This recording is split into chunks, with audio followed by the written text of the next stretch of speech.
இறால் தொக்கு கடைகள்ல வாங்கி சாப்பிடுற மாதிரி நல்ல டேஸ்டா ஒரு 10 நிமிஷத்துல வீட்லயே சட்டுன்னு அதிக மசாலா எல்லாம் சேர்க்காம ரெடி பண்ணலாம்.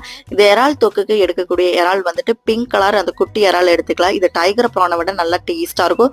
கழுவி சுத்தம் பண்ணி நரம்பெல்லாம் ரிமூவ் பண்ணி எடுத்துக்கலாம். கடாயில தேவையான குக்கிங் ஆயில் ஆட் பண்ணிட்டு சின்ன வெங்காயம் மட்டுமே இந்த தொக்குக்கு ஆட் பண்ணணும். நல்லா டேஸ்டா இருக்கும். இஞ்சி பூண்டு பேஸ்ட், வெங்காயம் இஞ்சி பூண்டு பேஸ்ட் வணங்கினதுக்கு அப்புறமா தக்காளி ஆட் பண்ணிக்கணும். Coriander powder, red Kashmiri chilli powder, garam masala தேவையான அளவுக்கு ராக் சால்ட் ஆட் பண்ணி டர்மரிக் ஆட் பண்ணிட்டு இந்த மசாலா நல்லா எண்ணெய் பிரிஞ்சு வர அளவுக்கு வணக்கி விட்டு எடுத்துக்கணும்.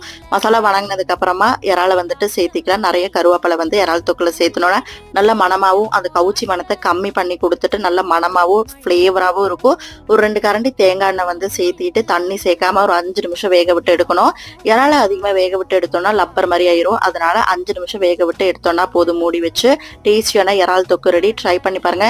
இந்த மாதிரி சிம்பிளான குக்கிங் வீடியோஸ்க்கு நம்மளோட சேனலை சப்ஸ்கிரைப் பண்ணிக்கங்க. தேங்க்ஸ் ஃபார் வாட்சிங். Happy cooking.